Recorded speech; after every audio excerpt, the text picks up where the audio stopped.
कपास के बारे में मजीद हकायक जानने के लिए आपको जनूबी पंजाब के सेक्रेटरी एग्रीकल्चर के पास लिए चलते।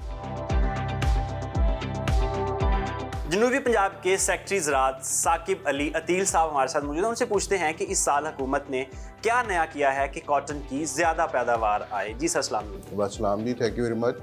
सबसे पहले तो ये है कि हुकूमत ने बड़ा टाइमली ये अनाउंस कर दिया कि 8,500 रुपया पर मन जो है ना, वो जो मिनिमम प्राइस होगी या सपोर्ट प्राइस कह रहे इंडिकेटिव प्राइस होगी, इससे कम अगर गिरेगा तो हुकूमत खुद परचेज करेगी। इसका ये चूँकि वक्त पे अनाउंस था तो फौरी तौर पे इंकरेजमेंट लोगों को मिली कि हमने सोइंग ज़्यादा करनी है।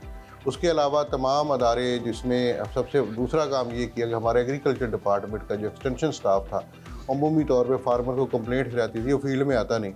वो इसलिए नहीं आता था कि वो और बहुत से काम कर रहा था, कहीं आटा बेच रहा होता था, कहीं चीनी चेक कर रहा होता था, कहीं डेंगू कंट्रोल कर रहा होता था। तो इस दफ़ा हुकूमत पंजाब ने फैसला किया कि ये सिर्फ़ और सिर्फ कॉटन पे काम करेंगे। इसके अलावा जो फैसिलिटेशन सेंटर्स जब सोइंग टाइम पे कायम किए, वहाँ पर सीड की अवेलेबिलिटी की, वहाँ पर फर्टिलाइज़र की अवेलेबिलिटी की। अब उसके फर्दर उसमें ये चूँकि पेस्ट का टाइम आ रहा है और पेस्ट का प्रेशर बढ़ेगा, तो उसकी मशीनें, जो जितनी स्प्रे वगैरह की मशीन होती हैं, इसके अलावा पेस्टिसाइड जो अच्छी क्वालिटी की जो भी कंपनीज फराहम कर रही हैं, वो उन सेंटर्स पर दिया जाएगा। जो कॉटन वाला एरिया था वहाँ रिप्लेस कर लिया है मकई ने और राइस की क्रॉप ने, तो आप क्या समझते हैं कि आप टारगेट अचीव कर सकेंगे रियलिस्टिक बेसिस पे? देखिए, जो रियलिस्टिकली अभी उसका जो सर्वे हो रहा है वो अभी फाइनल स्टेज पे 70% के करीब वेरीफाई हो चुका है, दुरुस्त डाटा है।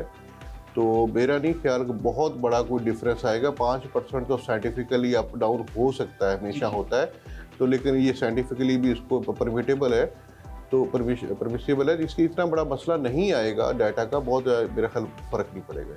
सर, जाली सीड जो है वो 10 साल से हमारी कॉटन इंडस्ट्री को तबाह कर रहा है, तो इस साल क्या इकदाम किए गए हैं कि किसानों के पास ओरिजिनल सीड पहुंचे? और मैं आपको फील्ड का कुछ सर्वे की रिपोर्ट बता देता हूं कि ग्लिफोसेट सीड जो था आपका, उसके ऊपर लोगों ने स्प्रे किया है तो वो जल रही है कपास। इसका मतलब ये है कि 3 जीन नहीं था, उसमें प्रॉब्लम था, जाली सीड था। तो ऐसे सीड की रोकथाम के लिए क्या इकदाम कर रहे हैं? देखिए, 2 क्वेश्चन आपने किए कि ये ट्रेसेबिलिटी का बिल्कुल सिस्टम बन चुका है, इस साल फेडरल गवर्नमेंट ने बनाया है, पिछले साल भी उस पर अमल किया। वो ट्रेस ये होता है कि वो कहाँ से किस कंपनी ने बनाया, किस डीलर तक गया, ये ट्रेस तो हो जाता है। लेकिन हमारे यहाँ बहुत सा सीड, जैसे आप देखिएगा आम दुकानों में पड़ा है, किसान खुद बेच रहे होते हैं तैयार करके, उसका कोई ऐसा सिस्टम नहीं है, मैकेनिज्म। और फेडरल गवर्नमेंट से हम अभी प्रोसेस में है, हमने रिक्वेस्ट किया हुआ है कि इसके पावर प्रोविंशियल गवर्नमेंट के ऑफिसर्स को भी दिए जाए, ऐसा ताकि उसको फर्दर चला सके। जहाँ तक इस सज़ा की बात है, मैं बिल्कुल आपसे एग्री करता हूँ। कैपिटल पनिशमेंट भी होनी चाहिए, फाइनेंशियल भी ज़्यादा होनी चाहिए। ये कानून साजी के इशूज़ हैं, उसमें ज़ाहिर है हम गवर्नमेंट को तजावीज़ आती रहती हैं, वो पुट करेंगे, तो इंशाल्लाह इस पे भी वर्क शुरू हो जाएगा। जी साकिब साहब, आपके वक्त का बहुत शुक्रिया। उम्मीद की जा रही है कि जिस तरह हुकूमती इकदाम चल रहे हैं और बड़ी इमरजेंसी बेसिस पे अगले साल का भी प्लान हो रहा है, तो उम्मीद कर रहे हैं कि 2 से 3 सालों में जो हमारा कॉटन है वो अपनी पुरानी पोजीशन पे आ जाए।